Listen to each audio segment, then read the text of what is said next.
Manoeuvring के हवाले से आर्मी का जो किरदार है उसके ऊपर काफ़ी रोशनी डाली, वीडियोस भी दिखाई हैं।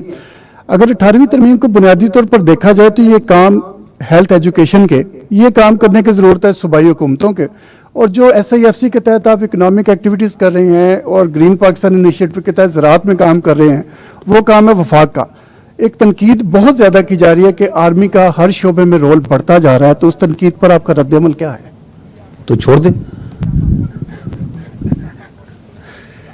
देखिए, लेकिन कोई बात ये है कि जो पाकिस्तान की फ़ौज है ये कौमी फ़ौज है।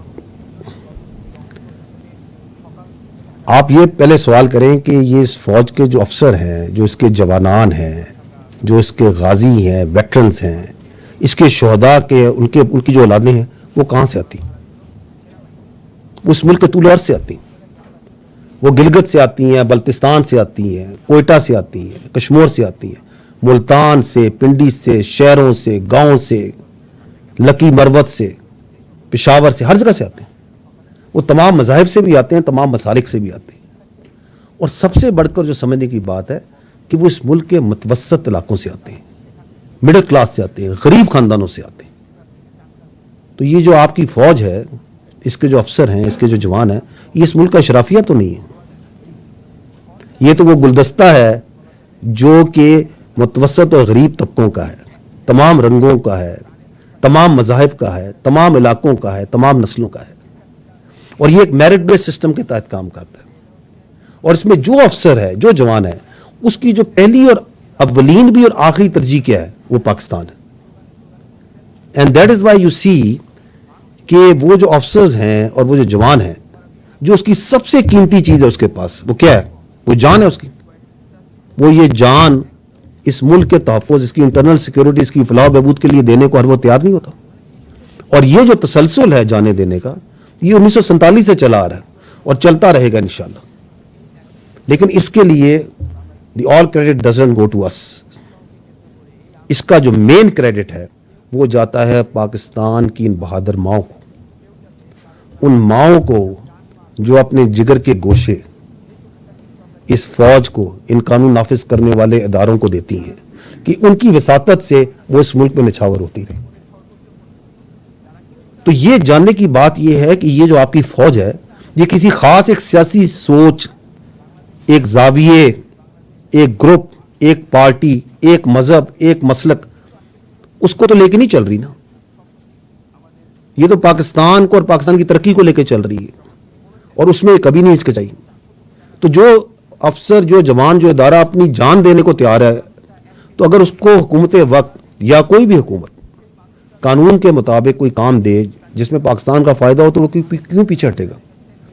क्या उसके बाद मनते क्या वो पीछे हटे? तो ये काम तो हम करते आ रहे हैं और करते रहेंगे। और आपको ये भी पता होना चाहिए कि हम सबकी एक समझते हैं कि इस वक्त जो मुआशी आपकी सिक्योरिटी है, जो इकनॉमिक सिक्योरिटी है, उसका एक बहुत बड़ा चैलेंज है पाकिस्तान को। तो अगर ये मुआशी सिक्योरिटी वाकईतन एक चैलेंज है, तो हुकूमत अगर कानून के मुताबिक फ़ौज को कोई काम तफ्तीश करती है, तो फ़ौज उसमें हमेशा बढ़ चढ़ के हिस्सा लेती है। और उसके लिए अगर चाहे वो SIFC में हो, जिसका आपने जिक्र किया, चाहे वो ज़राअत में हो, तालीम में हो, सेहत में हो, रोज़गार के मौके मुयस्सर करने में हो, जो बिजनेसेस हैं उनकी सिक्योरिटी प्रोवाइड करने में हो, कुदरती आफात में हो, तो जहाँ पे भी जो आवाम की फलाह बहबूद है, उसमें पाकिस्तान फ़ौज being a national army and a representation of the middle and the lower classes of this country will never hesitate and has never hesitated. और हमें ये भी मालूम होना चाहिए कि हम जो ये दहशतगर्दी के ख़िलाफ़ जंग लड़ रहे हैं, मैं पहले भी ये अर्ज़ कर चुका हूँ कि इसका इलाज सिर्फ काइनेटिक ऑपरेशंस में नहीं है। इसके लिए एक whole of the nation approach चाहिए तमाम डोमेन्स में, और उसमें तालीम है, सेहत है, रोज़गार है, मुआशी और माशरती तरक्की है, बहुत अहम है। तो आपने भी देखा होगा मेरी ब्रीफिंग में भी कि जिस जगहों पे फ़ौज की डिप्लॉयमेंट ज़्यादा है, जिन इलाकों में इंटरनल सिक्योरिटी पे हमारा ज़्यादा तैनाती है, वहीं पर हमारा ज़्यादा फोकस है इन प्रोजेक्ट्स के अंदर।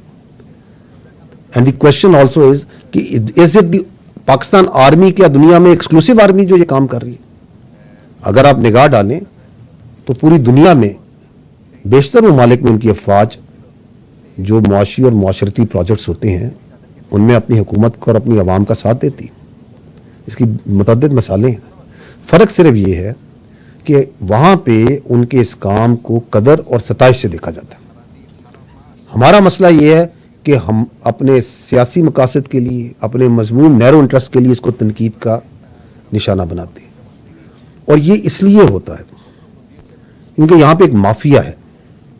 मुझे अफसोस के साथ कहना पड़ता है कि यहाँ पे एक माफिया है जो ये नहीं चाहता कि पाकिस्तान की आवाम तरक्की करे और उसकी फलाह बहबूद हो। वो माफिया ये सवाल तो नहीं करता कि जिस अशराफिया की जिम्मेदारी है कि तालीम को यकीनी बनाए, सेहत को, रोजगार को, बिजनेसेस को यकीनी बनाए, वो उन पे सवाल नहीं करेगा। वो ये सवाल नहीं करेगा कि इन चीज़ों की वजह क्या प्रॉब्लम्स हैं, क्या इश्यूज हैं जिनकी वजह से ये चीज़ें आवाम की फलाह बहबूद नहीं हो रही और किस तरीके से इन मसाइल को हम मिलकर हल कर सकते हैं। उसको तकलीफ इस बात पे है कि फौज क्यों आवाम की फलाह बहबूद और तरक्की और पाकिस्तान को आगे बढ़ने के लिए काम कर रही है। कहीं खुदा न खास्ता इसकी वजह यह तो नहीं कि ये माफिया समझता है कि उसकी कामयाबी आवाम को मजबूर और गरीब रखने में है ताकि इसका इस्तेहसाल कर सके। मैं पहले भी इस फोरम पे कह चुका हूं और मैं आज दोबारा यही बात कहूंगा कि जब आपके घर में आग लगी हो तो सवाल ये नहीं करते कि तुम आग बुझाने क्यों आए हो। हाँ, वो ये सवाल जरूर करेगा जिसने ये आग लगाई है या उसको इस आग लगाने में फायदा है।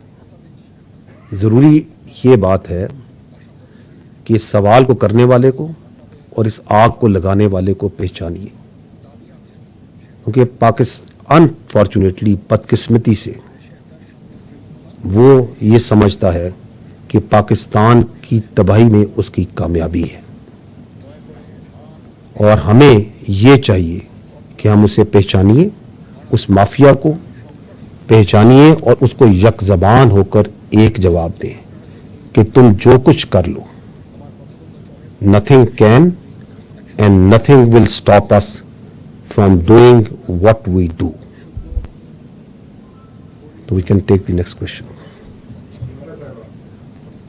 वो ये समझता है कि पाकिस्तान की तबाही में उसकी कामयाबी है